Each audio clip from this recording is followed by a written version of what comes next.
नमस्कार मित्रों, मैं नरेंद्र सिंह आप सभी का वैदिक क्लासेस में स्वागत करता हूं। आज हम सभी लोग बाल विकास से संबंधित बाल्यावस्था के बारे में अध्ययन करेंगे। इससे पहले हम लोगों ने शैशवावस्था और उसकी विशेषताएं और उसकी शिक्षा के बारे में अध्ययन कर चुके हैं। अब देखते हैं कि बाल्यावस्था जो हमारे विकास की दूसरी अवस्था है, बाल्यावस्था से संबंधित जितने भी हमारे टीटी की शिक्षक भर्ती परीक्षा और सीटीटी की परीक्षाओं में तमाम सारे प्रश्न पूछे जाते हैं, इस पर हम लोग एक एक करके चर्चा करेंगे। तो चलिए मित्रों, चलते हैं कि बाल्यावस्था क्या है। तो बाल्यावस्था का जो समय है वो 6 वर्ष से लेकर के 12 वर्ष तक माना जाता है। कितना है? 6 वर्ष से 12 वर्ष तक। अब यहाँ पर हम बाल्यावस्था को 2 भागों में भी बांट करके पढ़ लेते हैं। कभी कभी यहाँ से प्रश्न आ जाते हैं बाल्यावस्था को। तो इसमें सबसे पहले प्रारंभिक बाल्यावस्था और दूसरी है उत्तर बाल्यावस्था। तो प्रारंभिक बाल्यावस्था मित्रों ये हमारी 6 से 9 वर्ष तक होती है और उत्तर बाल्यावस्था 9 से लेकर के 12 वर्ष तक मानी जाती है। अब यहाँ कभी कभी प्रश्न आ जाता है कि पूर्व बाल्यावस्था का समय काल क्या है। तो पूर्व बाल्यावस्था मित्रों जो बाल्यावस्था से पहले की अवस्था है, अर्थात शैशवावस्था में पूर्व बाल्यावस्था निहित होती है, जो लगभग जो है 3 से 6 वर्ष तक की मानी जाती है। ये क्या है मित्रों? पूर्व बाल्यावस्था है। यहाँ कन्फ्यूज होने की ज़रूरत नहीं है आपको। पूर्व बाल्यावस्था से जब कोई प्रश्न आता है तो आप 3 से 6 वर्ष की अवस्था वाला ही टिक करेंगे। अब देखते हैं, चलिए मित्रों, अब हम इसके उपनाम से संबंधित भी जानेंगे कि बाल्यावस्था को अन्य किस उपनामों से जाना जाता है। यहाँ से तमाम सारे हमारे प्रश्न भी पूछे गए हैं टीटी और शिक्षक भर्ती परीक्षा में उपनाम से संबंधित, इसलिए तमाम सारे इसके उपनाम हैं जिनको हम एक एक करके पढ़ेंगे और उनको किस मनोवैज्ञानिक ने वो उपनाम दिया, इससे भी संबंधित हमारे प्रश्न पूछे जाते हैं। तो इसको हम बेहतर ढंग से पढ़ने का प्रयास करेंगे। तो पहला मित्रों उपनाम है, बाल्यावस्था को हम उपनाम में हम पढ़ेंगे। ये उपनाम है यहाँ पे। तो उपनाम में पढ़ते हैं, बाल्यावस्था को जीवन का अनोखा काल कहा जाता है। जीवन का अनोखा काल। कई बार मित्रों परीक्षा में पूछा गया कि जीवन का अनोखा काल किसे कहा जाता है, किस अवस्था को जीवन का अनोखा काल कहा जाता है। तो जीवन का अनोखा काल मित्रों बाल्यावस्था को कहा जाता है। जीवन का अनोखा काल कहा किसने? ये कहा कोल एवं ब्रूस ने। कोल एवं ब्रूस मनोवैज्ञानिक थे जिन्होंने बाल्यावस्था को जीवन का अनोखा काल कहा। अब चलते हैं यहाँ पर अनोखा काल से संबंधित कुछ समझ लेते हैं कि अनोखा काल कहा किस लिए, क्यों अनोखा काल है, बाल्यावस्था अनोखा काल के क्षेत्र में क्यों आता है। तो मित्रों हम देखते हैं कि ये जो बाल्यावस्था है ये शैशवावस्था और किशोरावस्था के बीच की कड़ी होता है, बीच में होता है बाल्यावस्था, क्योंकि इसमें शैशवावस्था के भी गुण पाए जाते हैं और किशोरावस्था के भी गुण पाए जाते हैं। तो जहाँ पर जिस अवस्था में दो गुण पाए जाते हों, दोनों अवस्थाओं के गुण पाए जाते हों, शैशवावस्था के भी और किशोरावस्था के भी, तो फिर अपने आप में वो अनोखा बन ही जाता है। इसीलिए कोल एवं ब्रूस ने इसको जीवन का अनोखा काल कहा। अब चलते हैं मित्रों, बाल्यावस्था को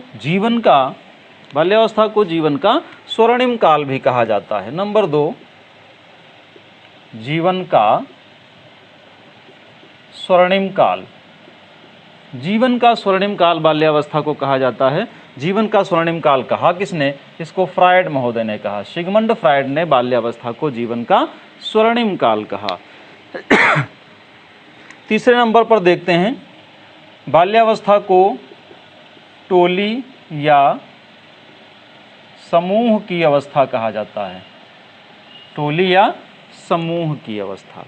टोली या समूह की अवस्था किसने कहा? इसको जो है गैंग एज के नाम से भी जाना जाता है। यानी गैंग एज का मतलब, गैंग कोई मतलब वो डाकुओं का गैंग या गिरोह नहीं होता है।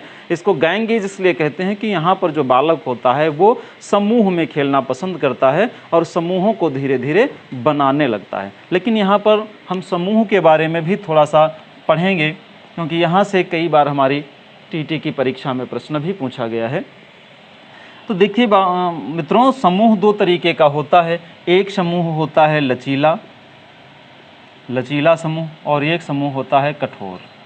लचीला समूह का मतलब क्या होता है कि जो लचीला समूह होता है, ठीक है, ये बहुत जल्दी बन भी जाता है और बहुत जल्दी बिगड़ जाता है। मान लो किसी बच्चे के पास एक गेंद है, अब वो गेंद जो है उछालता हुआ जा रहा है और उस गेंद को देख करके अन्य बच्चे भी उसके पास आ जाते हैं कि हमको भी खिला लो। तो इस तरीके से दो खेलने लगते हैं, दो को खेलते हुए देख करके तीसरा आ जाता है, चौथा आ जाता है। इस तरीके से बच्चों में बढ़ोतरी होती जाती है और एक वो समूह बना लेते हैं और समूह बना करके वो खेलने लगते हैं। समूह अपने आप बन ही जाता है, लेकिन कहीं से किसी का भी एक पिताजी आ गए और किसी को डांटने लगे कि क्यों यहाँ पर खेल रहे हो, तो अक्सर देखा जाता है कि सारे बच्चे भाग जाते हैं वहाँ से और समूह अपने आप वो टूट जाता है। तो समूह बनता भी बड़ी जल्दी है और बिगड़ता भी बड़ी जल्दी है। इसलिए बाल्यावस्था का जो समूह होता है वो लचीला समूह होता है। तो ये लचीला समूह मित्रों किस अवस्था का होता है? ये बाल्यावस्था का होता है। अब हम कठोर समूह की बात करें, क्योंकि जहाँ पर समूह बनाए जाते हैं किसी निश्चित उद्देश्य की पूर्ति करने के लिए समूह बनाए जाते हैं और उनके जो समूह के सदस्य होते हैं उन सब में भक्ति भावनाएं समूह के प्रति रहती हैं और इस समूह को बहुत आगे तक ले जाने का भी प्रयास करते हैं, क्योंकि ये बनता भी देर में है, इसके कई निश्चित उद्देश्य होते हैं और ये समूह बिगड़ता भी बहुत देर में ही बिगड़ता है। अगर कोई भी विशेष परिस्थितियां ना बने तो ये समूह आगे तक कार्य भी करता है। इसलिए ये जो कठोर समूह की अवस्था होती है मित्रों, ये किशोरावस्था में कठोर समूह की अवस्था बनती है।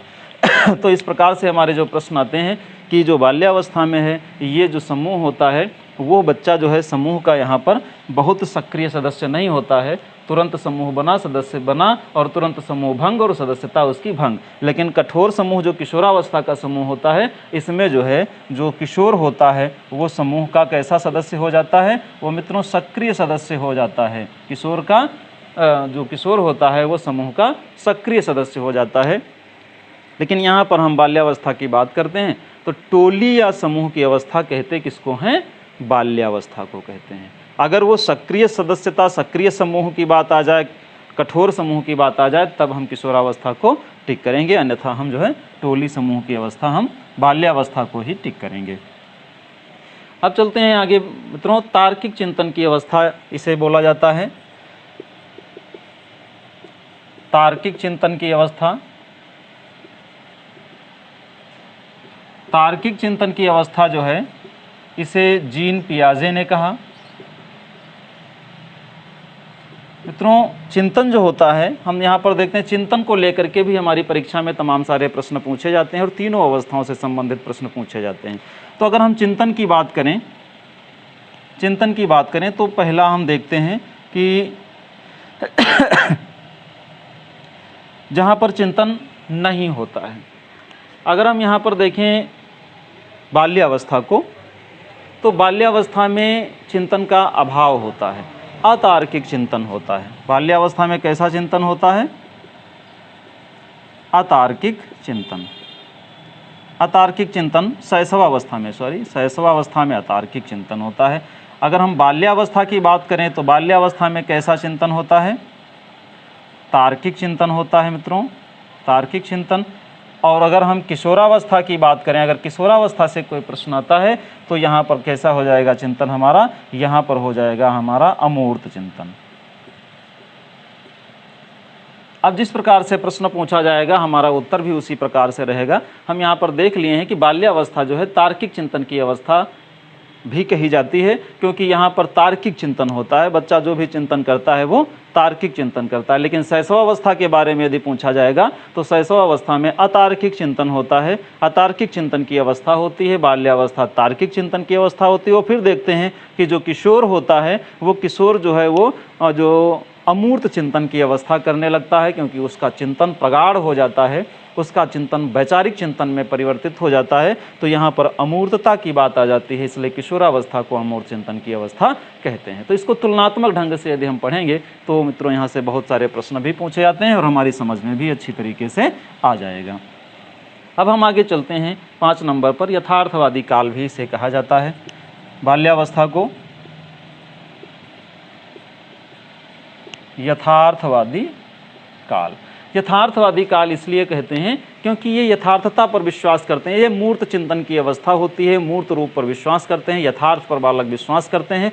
जब बालक जिस चीज़ को देखते हैं उसी को जानने का प्रयास करते हैं और इसमें देखी हुई चीज़ के प्रति जिज्ञासा की भावनाएं भी इनके अंदर विशेष रूप में पाई जाती हैं। इसलिए जो है हम बाल्यावस्था को यथार्थ चिंतन का काल भी कहते हैं या यथार्थवादी काल कहते हैं या वास्तविकता की अवस्था भी इसको कहा जाता है। अब चलते हैं खिलौने की आयु, 6 नंबर पर इसे क्या कहते हैं?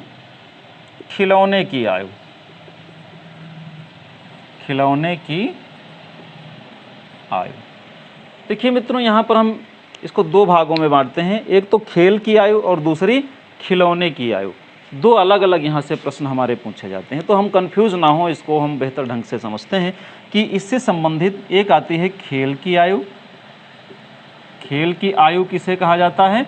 और दूसरे नंबर पर ये खिलौने की आयु किसे कहा जाता है? तो हम देखते हैं कि खिलौने की आयु तो हमारी बाल्यावस्था का ही उपनाम है। खिलौने की आयु किसे कहा जाता है? बाल्यावस्था को कहा जाता है। लेकिन जहाँ पर खेल की आयु आ जाए, खेल की आयु आ जाए तो ये खेल की जो आयु होती है, ये खेल की आयु मित्रों शैशवावस्था को कहा जाता है, शैशवावस्था को। तो ये कंफ्यूज मत होना, यहाँ पर हमारा 2 तरीके का प्रश्न आता है, अक्सर करके हम यहाँ पर गलत कर देते हैं। इसलिए खेल की आयु में शैशवावस्था को टिक करेंगे और खिलौने की आयु में हम बाल्यावस्था को टिक करेंगे। ये बाल्यावस्था का उपनाम है खिलौने की आयु, ठीक है। तो खिलौने की जो आयु है वो अक्सर ये देखा गया है कि यहाँ पर जो है कभी कभी उत्तर बाल्यावस्था या पूर्व बाल्यावस्था आ जाता है, तो यहाँ पर हम खिलौने की आयु में पूर्व बाल्यावस्था को टिक करेंगे, पूर्व बाल्यावस्था, ठीक है। अब चलते हैं 7 नंबर पर। हम देखते हैं कि हम बाल्यावस्था को छद्म परिपक्वता या मिथ्या परिपक्वता का काल भी कहा जाता है। छद्म परिपक्वता, छद्म परिपक्वता या मिथ्या परिपक्वता, मिथ्या परिपक्वता का काल कहा जाता है, ठीक है। इसे मिथ्या परिपक्वता का काल किसने कहा? रॉस एवं जेम्स ने इसे कहा, रॉस एवं जेम्स। रॉस और जेम्स महोदय ने इसे छद्म परिपक्वता या मिथ्या परिपक्वता का काल कहा। मिथ्या का मतलब या छद्म का मतलब मित्रों झूठ से होता है, ये झूठा परिपक्व होता है बालक। अक्सर ये देखा गया है, हम थोड़ा सा उदाहरण देना चाहेंगे, अक्सर देखा गया है कि जो इस अवस्था के बालक होते हैं, जो परिवार के अन्य जो बड़े लोग होते हैं, बड़े सदस्य होते हैं, उनके साथ में जो है ये बैठते हैं। कभी कभी ये अपनी विचारधारा उन बालकों, उन जो है बड़े लोगों को भी देने लगते हैं, अपनी बात को बड़े लोगों के बीच में रखते हैं, तो बड़े लोग इनको डांट देते हैं। क्या डांट देते हैं? चुप बैठो, आप अभी बहुत छोटे हो, बड़े हो जाना तब हमसे बात करना, बड़े हो जाना तब विचार देना, बड़े हो जाओगे तब देखेंगे कितना करोगे। तो यहाँ पर जो परिवार के अन्य बड़े सदस्य होते हैं वो बच्चे को बड़ा नहीं मान रहे हैं। लेकिन अगर यहीं पर बच्चा कहीं गलती कर देता है तो परिवार के ही सदस्य उसको डांटते हैं और क्या कहते हैं कि इतने बड़े हो गए हो, ये गलती क्यों तुमने किया, इतने बड़े हो गए हो, तुम्हें ये नहीं करना चाहिए, इतने बड़े हो गए हो, तुमको ये तमीज़ नहीं है। तो वहाँ पर बच्चे को बड़ा भी मान लेते हैं और कहीं जब बड़ों के सामने वो अपनी बात रखता है तो उसको छोटा मान लेते हैं। तो यहाँ पर बालक जो होता है वो दिग्भ्रमित होता है कि हम बड़े हैं या छोटे हैं, तो वो झूठी ही परिपक्वता मान लेता है कि अभी जो है बालक इतना जो है श्रेष्ठ नहीं हुआ है। तो यहाँ पर जो है उसकी परिपक्वता कैसी हो जाती है? मिथ्या हो जाती है, झूठी हो जाती है। अब इसके बाद चलते हैं कि इसे हम जो है उत्पत्ति की अवस्था भी मानते हैं, क्योंकि यहाँ पर संज्ञानात्मक विचारों को समाज में प्रकट करने लगता है, तो इसको उत्पत्ति की अवस्था भी कहा जाता है। उत्पत्ति की अवस्था,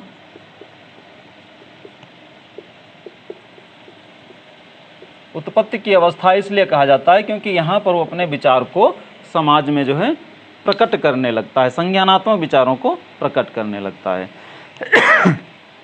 तो इस प्रकार से देखते हैं मित्रों कि ये हमारी बाल्यावस्था की उपनाम हैं। इनको हम अनेक उपनामों से भी जानते हैं, यहाँ उपनामों से भी हमारे कई बार प्रश्न पूछे जा चुके हैं, इसलिए इनका हमें जानना बहुत ज़रूरी है। अब चलिए चलते हैं कि बाल्यावस्था की विशेषताएं क्या हैं।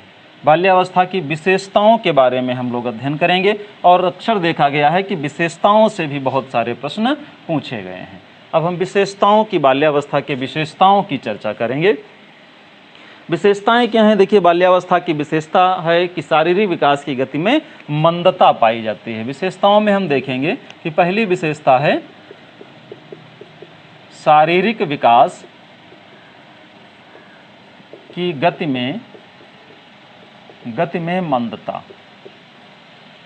मित्रों, हमने देखा, अक्सर देखा गया है कि इससे पहले भी हमने पढ़ा था कि जो हमारा शैशवावस्था होता है, फिर बाल्यावस्था होता है, फिर किशोरावस्था होता है। तो शैशवावस्था में शारीरिक विकास में क्या होता है? तीव्रता होती है। हमने शैशवावस्था की विशेषताओं में पढ़ा भी है। बाल्यावस्था में हमने देखा कि यहाँ पर मंद स्थिति आ जाती है, और फिर पुनः किशोरावस्था में जैसे 12-13 वर्ष का बालक होता है तो उसकी शरीर में तमाम परिवर्तन आ जाते हैं, और फिर देखते हैं कि शारीरिक विकास में तीव्रता आ जाती है। तो इस प्रकार से बाल्यावस्था की जो विशेषता है मित्रों, हमने देखा कि शारीरिक विकास की अगर हम बात करें तो यहाँ पर मंदता पाई जाती है। शारीरिक अवस्था जो है वो शैशवावस्था या किशोरावस्था से कम विकास बाल्यावस्था में देखा जाता है। अब हम देखते हैं कि मानसिक विकास में तीव्रता, दूसरी विशेषता क्या है? दूसरी विशेषता है मानसिक विकास में तीव्रता। मानसिक विकास में तीव्रता। इससे पहले मित्रों हमने शैशवावस्था में पढ़ा था कि मानसिक विकास में बहुत ही ज़्यादा तीव्र गति से वृद्धि होती है। लगभग जो है 80% मानसिक विकास शैशवावस्था में ही हो जाता है, और कई मनोवैज्ञानिकों ने माना भी है कि शैशवावस्था में जितना भी मानसिक विकास होता है उसके आगे की अवस्थाओं से कहीं न कहीं ज़्यादा होता है। लेकिन यहाँ पर भी देखते हैं कि शैशवावस्था में जितना मानसिक विकास हो जाता है उससे आगे हमारा जो मानसिक विकास है, जिसमें तर्क है, चिंतन, संश्लेषण, विश्लेषण आदि की जो है विशेषताएं विशेष रूप से पाई जाती हैं। तो मानसिक विकास में यहाँ पर तर्क, यानी बाल्यावस्था में तार्किक चिंतन बच्चा करने लगता है, इसलिए तर्क विकसित हो जाते हैं। तर्क विकसित होने के बाद में हम देखते हैं कि बच्चा जो है वहाँ पर चिंतन भी, तार्किक चिंतन भी करने लगता है, विश्लेषण करने लगता है किसी चीज़ का, यानी मानसिक विकास में विश्लेषण और संश्लेषण जैसी धारणाएं भी पाई जाती हैं। तो इस प्रकार हम देखते हैं कि लगभग संपूर्ण मानसिक विकास का 90% तक का विकास जो है हमारी इसी बाल्यावस्था में हो जाता है। मानसिक विकास का 90% तक का विकास जो है हमारी इस बाल्यावस्था में हो जाता है। अब हम देखते हैं कि बहिर्मुखी प्रवृत्ति जो बालक होता है, बालक की सबसे बड़ी विशेषता क्या होती है? बालक की सबसे बड़ी विशेषता बहिर्मुखी प्रवृत्ति की होती है। बहिर्मुखी प्रवृत्ति। कई बार मित्रों यहाँ से प्रश्न पूछा गया कि बहिर्मुखी प्रवृत्ति किस अवस्था के बालकों में ज़्यादा होती, बहिर्मुखता सबसे ज़्यादा किस अवस्था के बालकों में होती है? तो बहिर्मुखता सबसे ज़्यादा जो है बाल्यावस्था में होती है, क्योंकि ये बालक हैं, ये समाज में जो है अपनी घर की दहलीज से निकल करके, परिवार से निकल करके समाज और गांव और अन्य अपनी मित्र मंडली या स्कूल में जाने लगते हैं, और वहाँ पर लोगों से, बच्चों से, अपने हम उम्र के बालकों से भी बराबर बात करते हैं। तो इसलिए इनके अंदर जो भी विचारधाराएं होती हैं उनको प्रकट करने का प्रयास करते हैं, इसलिए ये बहिर्मुखी प्रवृत्ति के अंदर अंतर्गत आ जाते हैं। अब हम देखते हैं काम प्रवृत्ति में न्यूनता, सबसे बड़ी विशेषता। कई बार प्रश्न यहाँ से भी पूछा गया कि बाल्यावस्था के बालकों में जो है अक्सर देखा गया है कि काम प्रवृत्ति जो होती है, काम प्रवृत्ति की न्यूनता होती है, न्यूनता। अब काम प्रवृत्ति को लेकर के भी हम यहाँ पर जो है चर्चा कर चुके हैं कि शैशवावस्था है, फिर बाल्यावस्था है, फिर किशोरावस्था है। तो शैशवावस्था में जो काम प्रवृत्ति होती है वो कैसी होती है मित्रों? तीव्र होती है। बाल्यावस्था में सुसुप्त हो जाती है, और फिर किशोरावस्था में देखते हैं कि तीव्रतम हो जाती है। शैशवावस्था में मित्रों हम लोगों ने पढ़ा भी था कि काम प्रवृत्ति की भावना तीव्र होती है, क्योंकि इसमें जो है इलेक्ट्रा और ऑडिपस कॉम्प्लेक्स की अवधारणा हम लोगों ने पढ़ा भी था इस शैशवावस्था में कि इलेक्ट्रा और ऑडिपस कॉम्प्लेक्स की अवधारणा यहाँ पर विकसित होती है। यहाँ पर देखा जाता है कि विरोधी लिंग की प्रति आकर्षण इनका होता है। जो पुत्र होता है वो माता की तरफ, और जो पुत्री होती है वो पिता की तरफ आकर्षित होती है। और ये जो ग्रंथि होती है इलेक्ट्रा ऑडिपस कॉम्प्लेक्स, ये 4 से 6 वर्ष की अवस्था में देखी जाती है। बाल्यावस्था में काम प्रवृत्ति बहुत ही न्यून होती है। अक्सर देखा जाता है कि जो बालक होते हैं बाल्यावस्था में वो अपने समलैंगिकता समूह को ही महत्व देते हैं, वो अपने ही जो है लिंग को विशेष महत्व देते हैं, ठीक है। और फिर इसके बाद किशोरावस्था में देखा जाता है कि किशोरावस्था में काम प्रवृत्ति की भावना बहुत तीव्र हो जाती है, और इसमें संतानोत्पत्ति की और जननांग भी विकसित हो जाते हैं और संतानोत्पत्ति की धारणा भी विकसित हो जाती है, इसलिए काम प्रवृत्ति यहाँ पर तीव्रतम हो जाता है। तो इस प्रकार से तुलनात्मक हम लोग पढ़ेंगे और आसानी से हमारी समझ में आ जाएगा। फिर हम देखते हैं कि जो बाल्यावस्था है इसमें समलिंगी समूहों का निर्माण होता है। मित्रों अभी हमने बताया भी था कि इसमें किस प्रकार के समूहों का निर्माण होता है, समलिंगी समूहों का निर्माण करता है बालक, समूहों का निर्माण करता है। विषम लिंग के प्रति आकर्षण इनका नहीं होता है, इसलिए इसकी विशेषता में है समलिंगी समूहों का निर्माण। और फिर हम देखते हैं यथार्थवादी चिंतन या मूर्त चिंतन की अवस्था है। ठीक है, यथार्थवादी चिंतन, यथार्थवादी चिंतन, चिंतन या मूर्त चिंतन। अभी मित्रों हमने इनके उपनाम में भी हमने पढ़ा था कि ये जो है ये यथार्थ चिंतन या मूर्त चिंतन ही करते हैं। ठीक है, इनके जो चिंतन होते हैं वो तर्क से जुड़े हुए होते हैं, इसलिए जो है बाल्यावस्था की ये विशेषता है कि इसमें बालक जो है वो यथार्थ को विशेष महत्व देता है। यहाँ यथार्थवादी चिंतन विकसित होते हैं। फिर हम देखते हैं कि सामाजिकता का विकास भी इसी अवस्था में होने लगता है तेजी से। सामाजिकता का विकास मित्रों जो बाल्यावस्था होती है ये एक स्कूली अवस्था होती है, क्योंकि इस अवस्था में पहुंचने पर बच्चा स्कूल को जाने लगता है। आपने जॉन डीवी का कथन भी सुना होगा कि विद्यालय एक लघु समाज है, क्योंकि जैसे ही बच्चा विद्यालय जाने लगता है तो एक छोटे से समाज से जुड़ जाता है और धीरे धीरे वो विद्यालयी आयु को पार करते हुए समाज के अन्य विचारधाराओं को भी सीखने समझने लगता है। तो यहाँ पर यह देखा गया है कि शैशवावस्था की अपेक्षा बाल्यावस्था में सामाजिक विकास तेजी से होता है। फिर इसके बाद हम देखते हैं कि सृजनात्मकता का विकास भी इसी अवस्था में भी विशेषतः पाया जाता है। सृजनात्मकता या रचनात्मकता, सृजनात्मकता का विकास। मित्रों यहाँ रचनात्मकता भी आ जाए तो कोई कन्फ्यूजन की बात नहीं है, रचनात्मकता ठीक है या विधायकता का विकास भी इसमें सबसे ज़्यादा होता है। और विशेष व्यवस्था इसमें ये देखी जाती है, विशेषता देखी जाती है कि संग्रह प्रवृत्ति, संग्रह प्रवृत्ति की धारणा। संग्रह प्रवृत्ति का मतलब होता है बचत, कि बाल्यावस्था में बच्चा किसी भी चीज़ को संग्रह करने का विशेष प्रयास करता है। इसी में आप देखे होंगे जब आप बालक होंगे तो छोटे छोटे गोलक जिसमें पैसे इकट्ठा कर लेते हैं, बालकों में अक्सर विशेष जो है प्रवृत्ति रहती है कि पैसे इकट्ठा करना, या कोई भी चीज़ हो जो खेल की चीज़ें हैं, गोली कंचा हैं, बच्चे जो है उनको जहाँ कहीं भी पाते हैं उनको एक जगह एकत्रित करके और देखते हैं कि किसके पास ज़्यादा हो गए हैं। तो इस प्रकार से संग्रह प्रवृत्ति की धारणाएँ यहाँ पर विशेष रूप से देखी गई हैं, विकसित होती हैं। फिर अक्सर देखते हैं कि निरुद्देश्य भ्रमण की अवस्था, जिज्ञासा की प्रबलता। निरुद्देश्य भ्रमण की अवस्था, क्योंकि बच्चे अक्सर ज़्यादातर इधर उधर घूमा करते हैं जिनका कोई भी उद्देश्य नहीं होता है। तो यहाँ पर हम देखते हैं निरुद्देश्य, निरुद्देश्य भ्रमण की अवस्था, निरुद्देश्य भ्रमण की अवस्था इसको बोलते हैं। और नेक्स्ट जो इसकी विशेषता है वो है जिज्ञासा की प्रबलता, जिज्ञासा की प्रबलता। मित्रों यहाँ देखते हैं कि बाल्यावस्था में भी जिज्ञासा की प्रबलता होती है। हमने शैशवावस्था में भी पढ़ा था कि जिज्ञासा की प्रबलता देखी जाती है। तो शैशवावस्था में जो जिज्ञासा होती है वो सिर्फ क्या है तक सीमित रहती है, लेकिन बाल्यावस्था की जो जिज्ञासा होती है वो क्या है तो रहेगी ही रहेगी, लेकिन क्यों है और किस लिए है की धारणा भी यहाँ पर विकसित हो जाती है। यहाँ पर बालक जो भी आपसे प्रश्न करेगा किसी भी बारे में तो क्या है तो पूछेगा ही पूछेगा, और उसके बाद जब जान लेगा कि ये क्या है तो क्यों है, किस लिए है, तो इस पर भी वो प्रश्न पूछेगा और ये भी जिज्ञासा जो है शांत करना चाहेगा इसके बारे में। तो यहाँ पर ये देखते हैं कि जिज्ञासा की प्रबलता शैशवावस्था की अपेक्षा बाल्यावस्था में और तेज़ी से हो जाती है। अब यहाँ पर देखते हैं मित्रों, हमने इनकी विशेषताएं पढ़ लिया।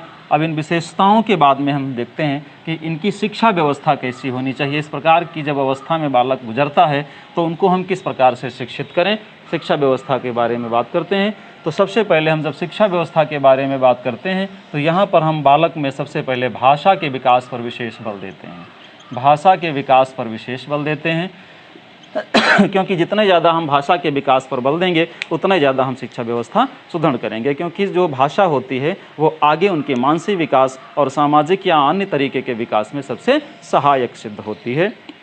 फिर देखते हैं कि यहाँ पर करके आधारित शिक्षा को विशेष महत्व दिया जाता है। करके आधारित शिक्षा पर विशेष महत्व है ना। तो करके आधारित का मतलब यहाँ पर लर्निंग बाय डूइंग की शिक्षा नीति को अपना करके हम देते हैं, क्योंकि बच्चे से जितने हम स्वयं करवाएंगे, बच्चा स्वयं किसी कार्य को खुद से करेगा तो उसके सीखने की कार्य क्षमता और तेज हो जाएगी, बढ़ जाएगी। इसलिए यहाँ पर लर्निंग बाय डूइंग को विशेष रूप से इस विधि का प्रयोग करते हैं। योजना विधि का प्रयोग करते हैं मित्रों। यहाँ पर योजना विधि को विशेष महत्व देते हैं। योजना विधि के बारे में पढ़ा भी होगा, कई बार हमारी परीक्षाओं में भी पूछा गया कि योजना विधि के प्रणेता कौन है। तो किलपैट्रिक महोदय ने इस विधि का प्रयोग सबसे पहले किया था या बताया था। तो इसलिए योजना विधि के जो प्रणेता हैं वो कौन से हैं, वो किलपैट्रिक महोदय हैं, क्योंकि यहाँ पर बालक प्रोजेक्ट होता है और शिक्षक मार्गदर्शक के रूप में कार्य करता है। इस तरीके से ये जो विधि होती है बालक के सिखाने या पढ़ाने के लिए विशेष कारगर साबित हुई है योजना विधि। फिर देखते हैं बालों की रुचियों के अनुसार हम यहाँ पर शिक्षा देते हैं। जो शिक्षा होगी वो बालक की रुचियों के आधार पर होगी। बालक की रुचियों के आधार पर शिक्षा। अब विशेषता ये देखा जाता है कि हम जब भी कोई भी शिक्षा, क्योंकि आजकल बाल केंद्रित शिक्षा का प्रचलन है और बाल केंद्रित शिक्षा ही शिक्षा का मूल आधार है, तो इसलिए बालक की रुचियों, आदतों, व्यवहार, कार्यक्षमता आदि इनका विशेष ध्यान दे करके ही हमें शिक्षा व्यवस्था आगे बढ़ानी चाहिए। तो मेन चीज़ है कि हम बालक की विशेष रुचियों पर विशेष ध्यान देते हैं और उसी आधार पर उनको हम शिक्षित करने का प्रयास करते हैं। सहशैक्षिक गतिविधियों पर बल देते हैं। यहाँ पर सहशैक्षिक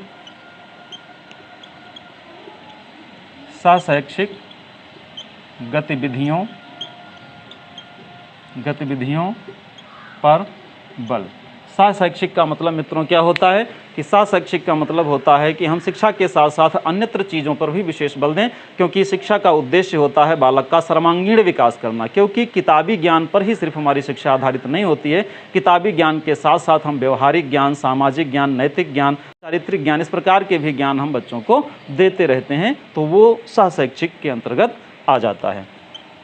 अब हम देखते हैं कि 6 नंबर पर जो है सृजनात्मकता के विकास पर विशेष बल दिया जाता है।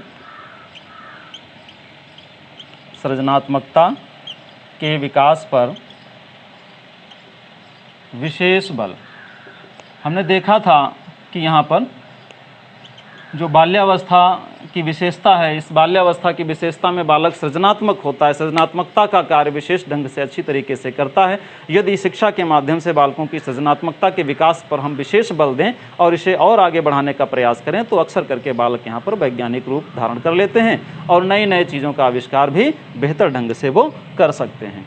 और इसके बाद में देखते हैं तर्क एवं चिंतन आधारित शिक्षा। तर्क एवं चिंतन आधारित शिक्षा। चिंतन आधारित शिक्षा, यहाँ पर बच्चा जो है तार्किक चिंतन करने लगता है, इसलिए हमारी शिक्षा व्यवस्था भी इनके तार्किक चिंतन को बढ़ावा देने वाली होनी चाहिए। जितने ज़्यादा ये बेहतर ढंग से अच्छी तरीके से चिंतन करेंगे वैसे इनकी कार्यक्षमता भी आगे बढ़ेगी और कार्यक्षमता बढ़ेगी तो इनकी शिक्षा व्यवस्था भी बेहतर ढंग से आगे बढ़ेगी। तो इस प्रकार से हम देखते हैं कि बाल्यावस्था में शिक्षा की व्यवस्था इन निम्न बिंदुओं के आधार पर ही होनी चाहिए। तो चलिए मित्रों, हम लोगों ने यहाँ पर जो है बाल्यावस्था से संबंधित विशेष तथ्य और पॉइंट पढ़े। बाल्यावस्था के उपनाम क्या हैं, बाल्यावस्था की विशेषताएं क्या हैं और बाल्यावस्था में अगर कोई भी बच्चा चल रहा है तो उसको किस प्रकार से शिक्षा व्यवस्था दी जानी चाहिए। महत्वपूर्ण तथ्य बिंदु हमने जो है तैयार कर लिए हैं हम सभी लोगों ने, और इनको हम बेहतर ढंग से भी आत्मसात भी करेंगे क्योंकि इनसे संबंधित हमारी परीक्षाओं में तमाम सारे जो है प्रश्न पूछे गए हैं। चलिए मित्रों, आज का टॉपिक हमारा यहीं पर समाप्त होता है। आप सभी लोग वैदिक क्लासेस से बने रहिए। आप सभी का मैं आभार व्यक्त करता हूं। बड़ा प्रेम, इज्जत और सम्मान आप सभी से हमें मिल रहा है। आप सभी लोग इस वीडियो को सब्सक्राइब करें, लाइक करें और अपने मित्रों को शेयर ज़रूर करें और वैदिक क्लासेस के साथ बने रहें। धन्यवाद। जय हिंद मित्रों।